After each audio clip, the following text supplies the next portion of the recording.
Well, hello, class. I'm sorry I can't be with you today. Jordan's probably told you I'm away. I'm down in Florida.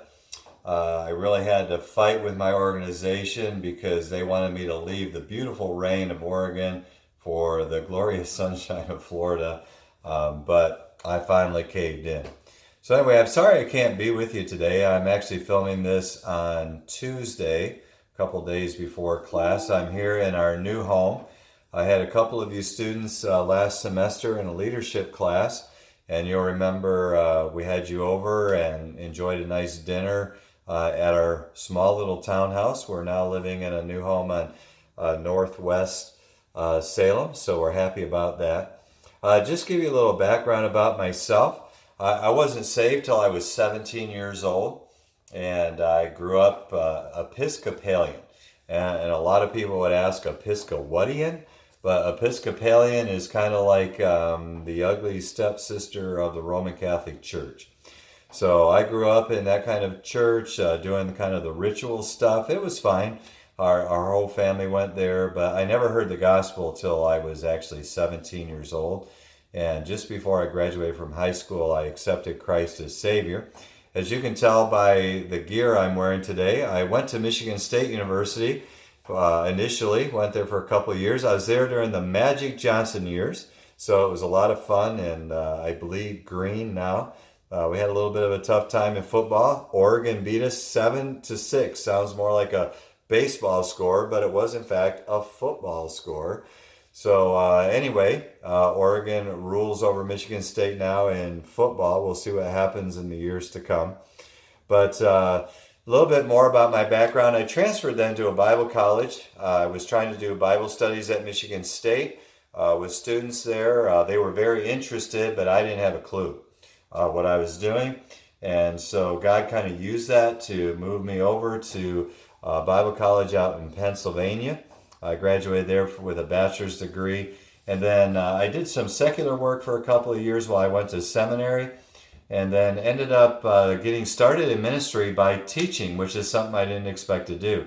So I taught social studies at a junior and senior high level, like government and history, geography, those kind of things. I did that for 3 years, and I was also coaching boys basketball, girls varsity basketball, and girls fast pitch softball. And I had a great time doing that. But then in 1988, which shows you how old I am, I was called to Saginaw, Michigan to be a school administrator and also a youth pastor for the church. So I did both for 4 years, and then we were able to grow the ministry and brought a youth pastor in, and I stayed there and ran the school for another year and a half or so. And then in 1993, I was called to go to Indiana, to Auburn, Indiana, to Lakewood Park Baptist Church. The current pastor there was actually a former president of Corban University. At the time, it was called Western Baptist College, but his name was Tom Younger. You have the Tom and Davina Younger Center here on campus that was named after them. Tom brought me into Lakewood to kind of mentor me, and so that I could take his place when he retired. And so he retired a year later, and I became senior pastor in 1994 and served in that role for another 20 years. Then in 2014, I joined with ABWE, which is a global mission agency. They're in about 70 countries around the world. And they asked me, though, if I would stay here in North America and work in the West region, which is kind of defined as everything from Colorado to the West. And so I'm a regional director for them.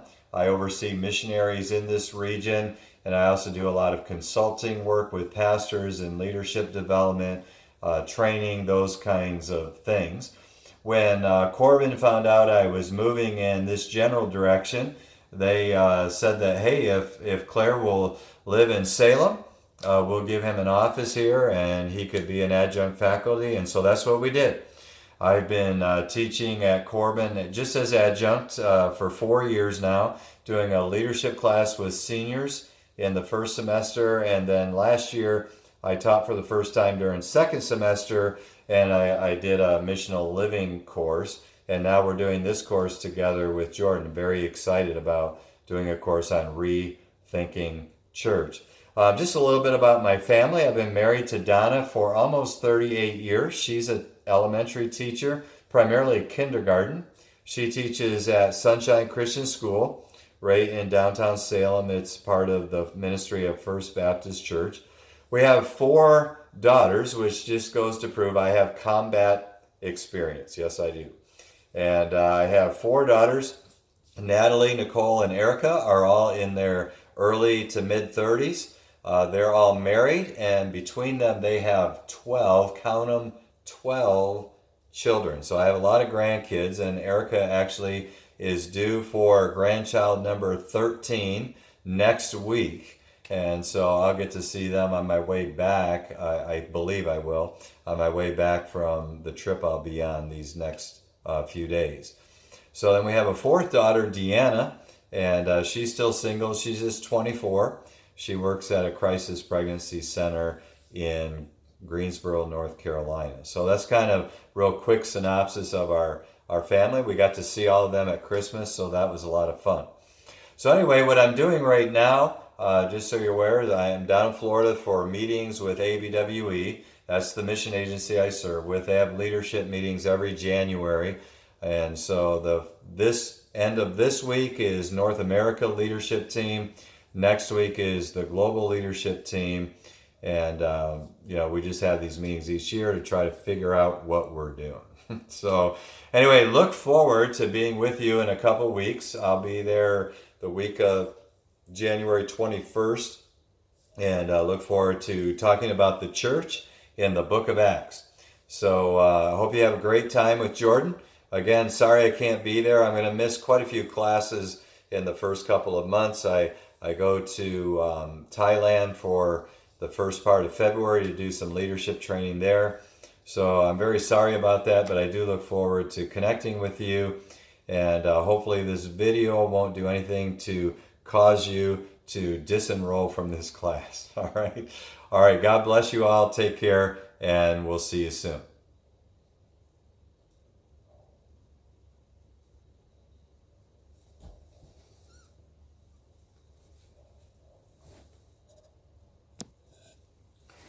Okay, Jordan also asked me to share a little bit about why this class, and my response to that would be very simply, why not? We desperately need it. I'm involved, as I said, in leadership across the country, focused in the West, but I end up traveling quite a bit. I didn't go into all that I do because it's just too many different things, but I do direct church planning nationally for ABWE. Movement that we call Every Ethne. And so our mission is to reach every ethne in North America through a disciple-making movement that multiplies leaders in churches. I also direct church planning for a network of about 1,300 churches across the United States. And in doing those things, I'm in conferences with pastors all the time, and I'm in churches all the time. I'm in, probably 36 churches a year. And so I see a lot more of what's going on across the country than I would have seen as a pastor of a single church. And I can tell you we need to rethink church.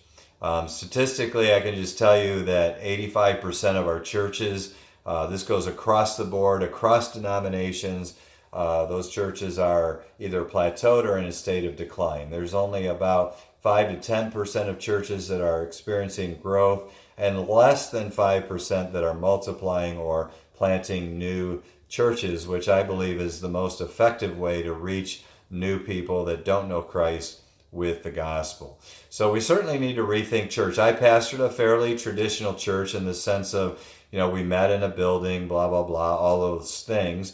We were fairly contemporary in our approach, but it was still your basic approach to church. And I'm not saying that's wrong, but I think it would do us good at this point in time in our cultural history to really evaluate with this generation, what direction do we need to go in to be effective as churches.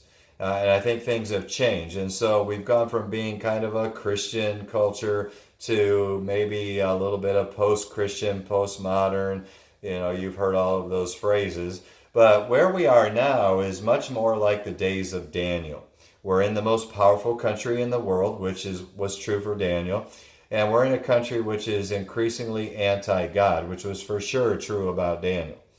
And so we have the opportunity to practice our Christianity in a much different environment than when I grew up and when I was your age and so forth. So we need to really evaluate our approach and what's the best way to approach church. I think sometimes, honestly, we're too quick to throw out what we've been doing. I think we need to carefully evaluate that. But I think we're also sometimes slow to change and adapt new methodologies. So hopefully we can work together, learn together, grow together, and maybe figure out some different ways to do church that will make a difference in this culture. And primarily to me, that means impacting our communities, but mostly it means seeing the life transformation in the lives of people who don't know Jesus, who have no clue who God is. And I think in order to reach those people, instead of just reshuffling the Christian deck, we need to do things differently. So I hope you'll help us discover how to do that, and I hope we'll be able to help facilitate that process. That's my goal. One of the cool things is whatever we learn together, because of what I'm doing, I'll be able to multiply that out with a lot of other people and share what we're learning. So congratulations and welcome to this learning lab. I think that's what it's going to be. And let's learn together. Let's covenant together to be open-minded, to be fair-minded, to be creative, to think out of the box. Let's see what God teaches us in these next weeks. All right, that's it for me. I'll see you next week, a couple weeks. So I hope you have a great time. Hope it's not raining too bad there in Oregon. I'm going to go play some golf here in a couple days, so I'll be thinking about you. Bye-bye.